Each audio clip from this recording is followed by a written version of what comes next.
So hi everyone, this is Saurabh Thakur. और tile समझकर bathroom मत समझना, ये मेरा किराए का कमरा है। कहीं आपको लगे बाथरूम में बैठ के वीडियो बना रहा है तो ऐसे गांव वाले एरिया में इतना अच्छा कमरा मिल गया मुझे, यही बड़ी बात है।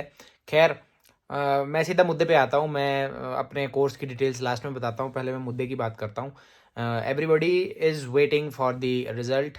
आप चाहे किसी भी सब्जेक्ट से हो, बहुत सारे बच्चे हमें भी दूसरे सब्जेक्ट्स के देखते हैं। तो उनको इनके लिए भी मैं कोर्स, इसीलिए मैं लास्ट में बताता हूँ अपना इंग्लिश लिटरेचर का। ठीक है, तो अभी मैं सिर्फ मतलब की बात करूँगा। और मतलब की बात ये है कि ये टोपी मुझे किसी खास ने दी है ये मतलब की बात नहीं है, मेरे मतलब की बात है। आपके मतलब की बात है कि रिजल्ट कब आएगा। ठीक है, तो रिजल्ट से रिलेटेड मैं बात कर रहा हूँ। अब देखो, पिछली बार जो एग्जाम हुआ था वो ऑफलाइन हुआ था, काफ़ी सालों बाद ऑफलाइन एग्जाम हुआ था। ठीक है, लेकिन वो एग्जाम लीक हो गया तो उसके बाद एग्जाम ऑनलाइन हुआ। ठीक है, ऑनलाइन हुआ तो जब आंसर की आई तो आंसर की के लगभग एक महीने बाद रिजल्ट आया। ठीक है, तो इस बार की बात हम तभी करेंगे ना जब पहले पहले वाली का पता चलेगा कि पहले क्या पैटर्न रहा है रिजल्ट का।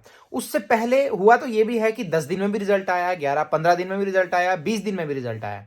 अब एनटीए पे विश्वास करना इतना आसान नहीं है। ठीक है, अभी मैंने आपको बताया था कि आंसर की जो है आपकी 5 तारीख के आसपास आएगी, लेकिन वो 31 को आ गई, जल्दी आ गई। अब वो जल्दी क्यों आई उसका भी कारण है। ठीक है, और पिछली बार जो रिजल्ट लेट आया उसका भी कारण है। तो पहले मैं पिछली बार जो रिजल्ट लेट आया उसका कारण आपको बता देता हूं।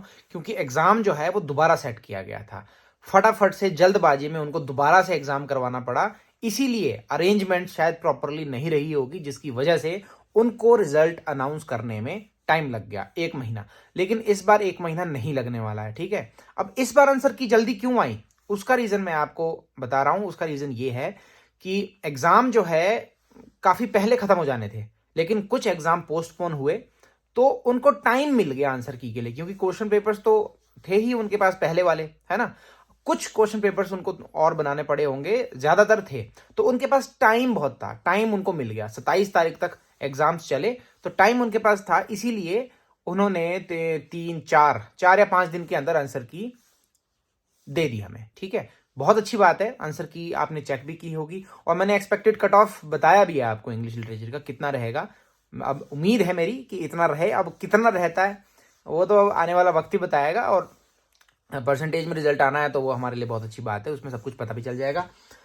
अब मैं बात कर रहा हूं कि इस बार का रिजल्ट कब आने वाला है। देखो, 10 दिन हो गए हैं, है ना। 10 दिन हो चुके हैं आपकी आंसर की को आए। तो टेक्निकली अगर देखा जाए तो इस बार रिजल्ट मतलब अभी तक आ जाना चाहिए था। 10 दिन का जो मिनिमम आज तक हमने देखा है, मिनिमम 10 दिन में, 10 दिन के आसपास रिजल्ट आया है, एनटीए ने दिया है रिजल्ट।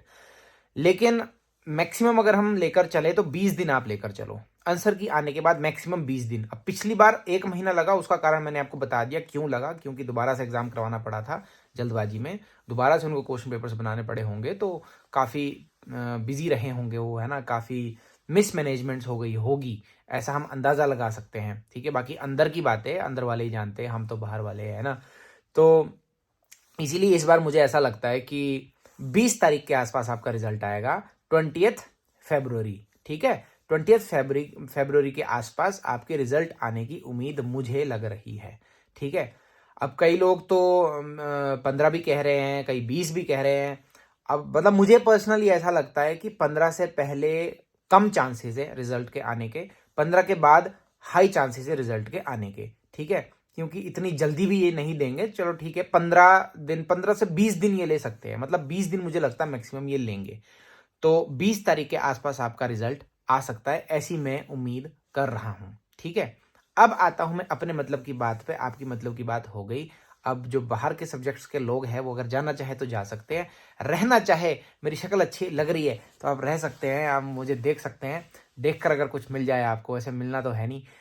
पर बात यह है कि इंग्लिश लिटरेचर के जो मैं नोट्स देता हूँ, सेल करता हूँ, उसकी डिटेल्स आपको डिस्क्रिप्शन में दिए गए लिंक्स में मिल जाएगी। उन लिंक्स को क्लिक करो, वहाँ से परचेज करो। इतने सस्ते नोट्स और इतने वैल्यूएबल नोट्स, इतने फ्रूटफुल फेकंड नोट्स आपको इंडिया में कहीं नहीं मिलेंगे, ये मैं क्लेम कर रहा हूँ। क्लेम क्यों कर रहा हूँ? क्योंकि फीडबैक के आधार पर, जो बच्चों का फीडबैक है और मेरा अपना खुद का एक्सपीरियंस है, उसके आधार पर आपको बोल रहा हूँ कि इस रेट में इतने अच्छे आपको कहीं नहीं मिलने। क्योंकि मैं बहुत ज़्यादा कमाई करने के लिए यहाँ नहीं बैठा हूँ, भगवान का दिया सब कुछ है। ठीक है, आप लोगों की दुआएं हैं, प्यार है, बढ़िया चल रही है जिंदगी। इंसान को जितना ज्यादा मिल जाए ना उतना कम है उसके लिए। इंसान की फितरत ही ऐसी है, ह्यूमन इंस्टिंक्ट्स ऐसे ही है, इट इज नेवर एनफ, है ना। तो लोग तो हजारों के 15-15 20-20 हजार के कोर्सेज बेच रहे हैं और वो भी सिर्फ 6 महीने के लिए होते हैं। 6 महीने बाद वो गायब हो जाता है, ठीक है। तो मेरा तो ऐसा कुछ नहीं है, मेरे जो नोट्स है वो हमेशा हमेशा के लिए आपके। अब वो आपकी ईमानदारी है कि आप उन नोट्स को अपने तक रखें, आगे ना बांटे, ताकि थोड़ा बहुत मेरा भी खर्चा निकलता रहे और आपका भी फायदा हो और किसी और का भी फायदा हो जाए, ठीक है। तो जितने भी मेजर टॉपिक्स है, theory, criticism, culture studies, British history, major works की लिस्ट एंड मेजर वर्क्स की समरी, वो सारे नोट्स आपको मिल जाएंगे। लिंक्स आपको डिस्क्रिप्शन में मिल जाएंगे। उससे रिलेटेड कोई आपको क्वेश्चन हो तो आप मुझे टेलीग्राम पे मैसेज कर सकते हो, उसका लिंक भी आपको डिस्क्रिप्शन में मिल जाएगा। अब बात करता हूँ पेपर 1 की, जो मैं आपको बुक्स रिकमेंड करता हूँ, उसका लिंक आपको डिस्क्रिप्शन में सबसे पहले मिल जाएगा। उस पे जाओ, स्टार्टिंग की जो 2 बुक्स होंगी, अगर आपका रिजल्ट सही नहीं रहता है तब की मैं बात कर रहा हूं, अगर तो आपका जेआरएफ हो जाता है तो मुझे भूल जाओ, मैं कोई नहीं हूं, मुझे भूल जाओ, कोई दिक्कत नहीं है। लेकिन अगर आपका नेट होता है या ओनली पीएचडी होता है तो मुझे याद रखना, ये चेहरा याद रखना, ये नाम याद रखना, काम का बंदा हूं मैं, ठीक है। आप जो नोट्स है वो आपके काम आएंगे। मैं तो पता नहीं कितना काम आऊं, लेकिन मैंने जो कर दिया है वो शायद आपके काम आ सके, जो मैं आपको थोड़ा बहुत गाइड कर सकूं या नोट्स अवेलेबल करवा सकूं, वो आपके काम का है, वो आपके काम जरूर आएगा। तो इसीलिए नोट्स ले लेना जैसे ही रिजल्ट आता है। अगर आपका नेट होता है या कुछ उससे छोटी चीज होती है तो ले लेना, फायदे में रहोगे। पेपर 1 की बुक्स जो मैंने आपको बताई वो भी बहुत अच्छी है, बहुत प्रिसाइज है, क्लियर है, ब्रीफ है और काफी पॉइंट टू पॉइंट है। तो स्टार्टिंग की 2 बुक्स होंगी, जब आप लिंक पे क्लिक करोगे, इसी लिंक के थ्रू इन बुक्स को बाय करना अगर आप ऑथेंटिक बुक्स चाहते हो, क्योंकि कई बच्चों ने बाहर से बाय की किसी और लिंक से, तो उनको वो चीज नहीं आई जो वो चीज है, ठीक है। तो वो आप ले लेना। उसमें एक मॉक टेस्ट की होगी और एक previous year question papers discussed with chapters, उस मतलब कि टॉपिक वाइज उसमें चैप्टर्स भी हैं, ठीक है। तो इतनी सी ही बात है, जो वैसे तो ये हमारे सबके मतलब की ही है। तो इसीलिए आप जो इंग्लिश लिटरेचर के स्टूडेंट्स इस वीडियो को देख रहे हैं, फायदे में रहोगे, ले लेना टाइम से। और अपनी पढ़ाई जिस दिन रिजल्ट आए, रोना धोना जितना करना होगा एक दिन में कर लेना। लाइफ कभी रुकती नहीं है, ठीक है। अगर बुरा टाइम है तो अच्छा टाइम भी आता है, बुरे के बाद ही अच्छा आता है। अच्छा इसीलिए है क्योंकि बुरा है, ठीक है। बुरा भी इसीलिए क्योंकि अच्छा है। अच्छा और बुरा एक दूसरे को कॉम्प्लीमेंट करते हैं, एक दूसरे को पूरा करते हैं, आप ये समझ के चलो। तो अगर आपको लगता है आपका रिजल्ट अच्छा नहीं है तो आपको एक और मौका दे रहा है भगवान कि आप और अच्छी चीजें सीखें, ठीक है। और ज्यादा आप में निखार आए, एनहेंसमेंट आए, जैसे कि मुझ में आई। बहुत बार मैंने कोई 11-12 बार मैंने नेट का एग्जाम दिया, जिसमें से 6 बार मैंने बैक टू बैक क्वालिफाई किया।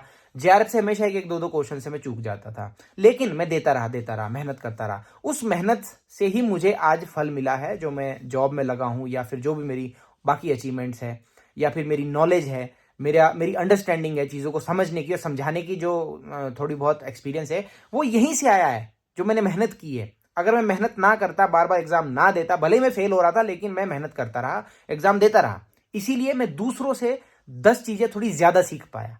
10 क्या, 2 चीजें भी, एक चीज भी दूसरों से थोड़ी ज्यादा सीख लो आप, वही चीज है जो आपको अलग बनाती है और जिंदगी में आगे लेकर जाती है, और उससे आप सफल होते हो, ठीक है। क्योंकि दूसरों के बराबर करोगे तो दूसरे के बराबर ही रहोगे, भीड़ में ही रहोगे। थोड़ा सा उनसे एक्स्ट्रा करोगे तो उनसे ऑब्वियसली आगे ही जाओगे, ठीक है। तो इसीलिए मेहनत करते रहो और आगे बढ़ते रहो। आने वाले वक्त में मैं भी कोशिश करूंगा कि मैं फिर से लेक्चर्स आपके लिए स्टार्ट करूं, बाकी टॉपिक्स पे, थियरी, क्रिटिसिज्म, कल्चर स्टडीज पे तो मेरे लेक्चर्स हैं ही, ठीक है। तो बाकी देखते हैं आगे क्या क्या होता है। रिजल्ट आप एक्सपेक्ट करो 15 से 20 के बीच में, मतलब मैक्सिमम 20 जो मुझे लगता है, 15 से पहले मुझे लग रहा है कम चांसेस है, इतने चांसेस है नहीं रिजल्ट आने के।